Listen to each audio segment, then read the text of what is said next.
Yo, what's everyone saying? 11-2K here. I'm back, and as I'm recording this video, Spurs are currently playing Aston Villa. I believe the game is 10 minutes in. Spurs are up 1-0. Bergwijn scored an absolutely amazing goal. But when you think of Spurs and you think of goal scoring, the main man you think of is Harry Kane. He's currently leading the Prem in goals and assists. He's having a phenomenal season.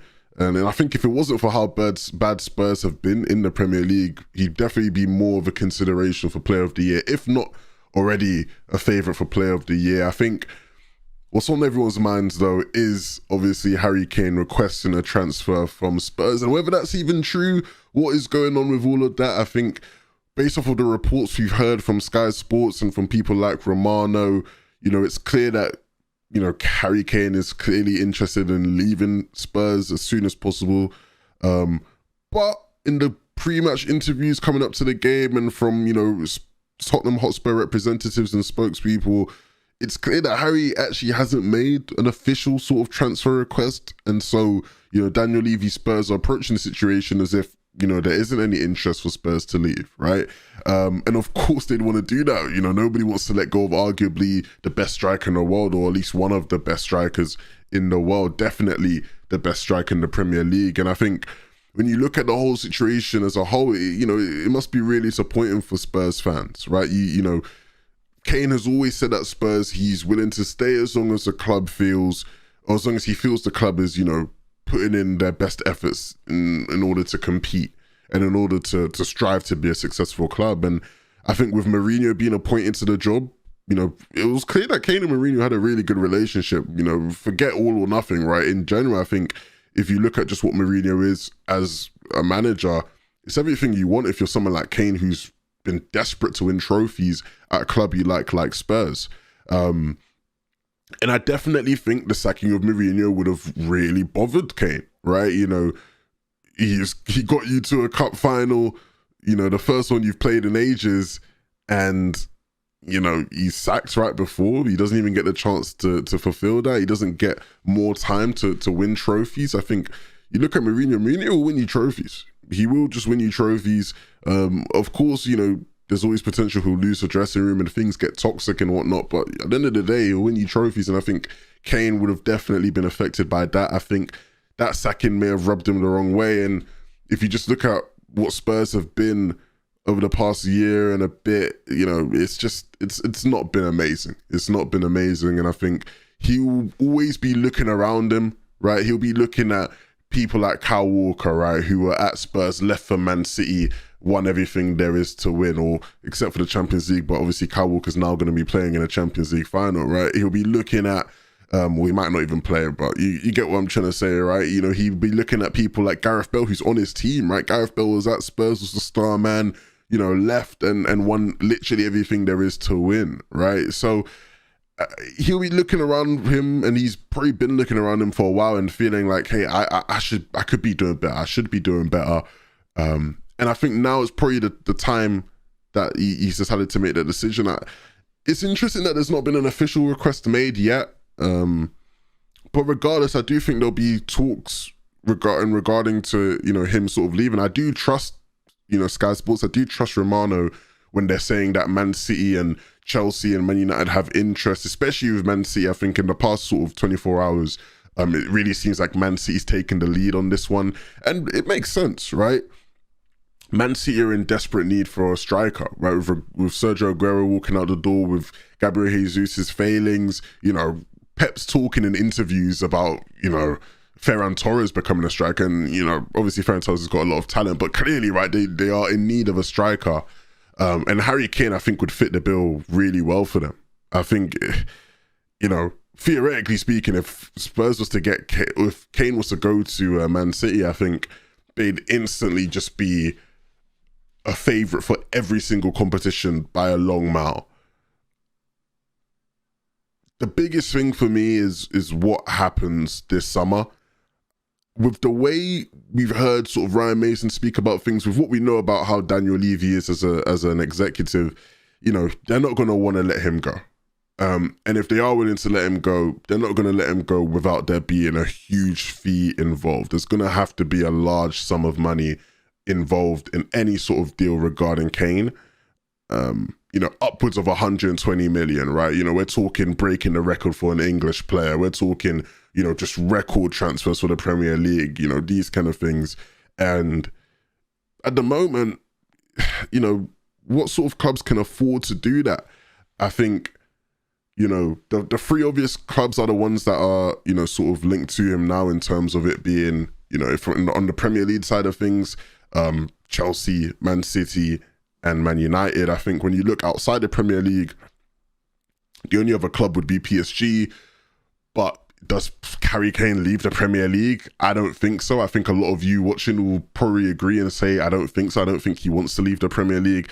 I'd hate for Kane to just leave and to go waste his talent away on PSG like the likes of Neymar and whatnot. I think Harry Kane could, be on a path to almost breaking Alan Shearer's record if he was to stay in the Premier, and if he was to join a side like City's, right? Harry Kane, don't think he's leaving the Prem.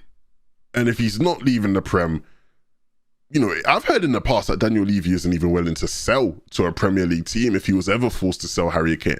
Right, so now if he's in a position where Harry Kane is, actively requesting to leave, which hasn't happened yet from what we know, from what Ryan Mason has told us, and from what the spokespeople at Spurs have told us, there's not been an official statement from Harry Kane.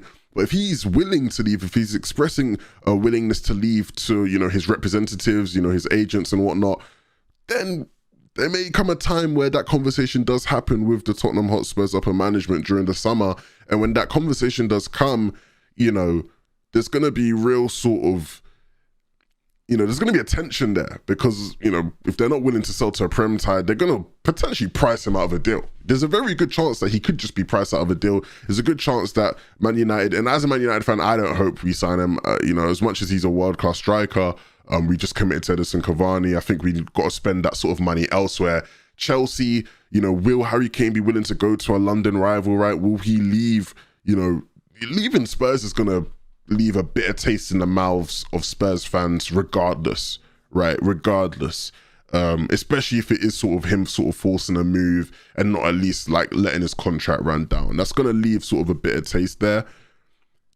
Now, if he was to go to Chelsea, another London club, that wouldn't sit well with Spurs fans, and rightfully so. In terms of just Chelsea and Man City, both teams are in need of a striker. Both teams are definitely in need of a brilliant sort of striker of Kane's caliber. Chelsea may not be an option because of sort of the London club aspect of things. Then sort of just leaves Man City, right? And with Man City being a team who's really taken the lead in the past 24 hours when it comes to the reports about whether Kane will leave or not, it does sort of beg the question, right? So are Man City going to cough up the money? Historically, Man City have always coughed up the money for Pep, right, when he's needed it, right? We're talking, 200 mil net spends, these kind of things. The thing is, though, that I've sort of explored is the fact that they've never spent upwards of 100 mil.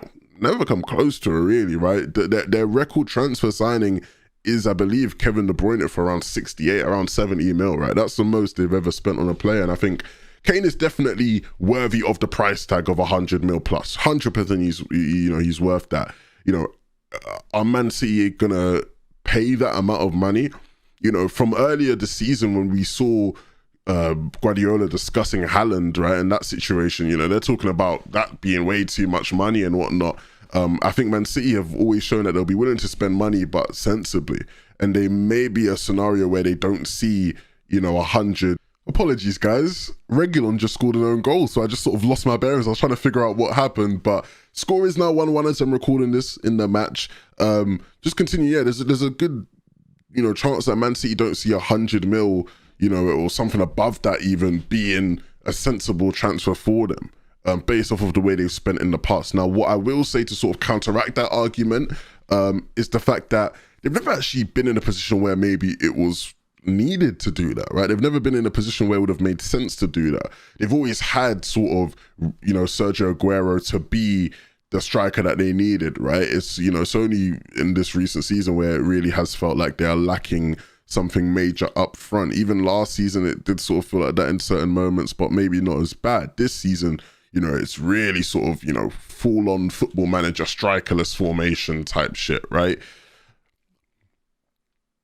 I think if Pep wants this deal done, it will get done. I don't think they've actually ever been in a scenario where this kind of thing would have, you know, made sense or could have even happened. And I think with Pep sort of, you know, extending his time at the club, I think there would have been promises made there in which, you know, he would have gotten the reassurance that they will spend where he feels they need to spend. And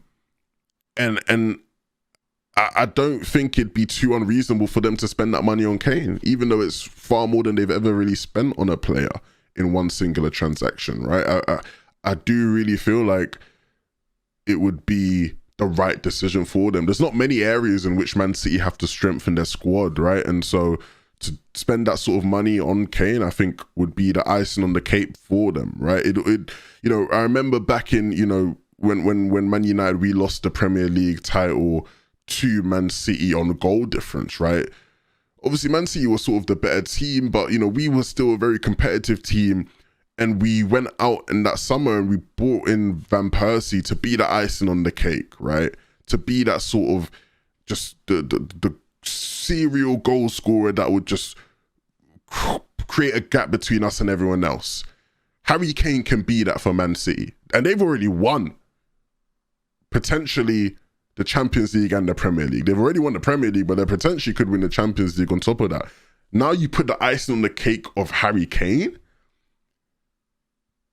You know, this is where things get scary. This is where we start thinking, if they can get that deal done, you know, 5 years down the line, you know, assuming he signs a 5-year contract, 5 years down the line, he could have 5 Champions League. He could, you know what I mean? Like, it could be something crazy like that, because that would be a team who genuinely would be unplayable in every single way. So definitely an exciting time to be a football fan in terms of watching how that plays out. Spurs fans, let me know what you think.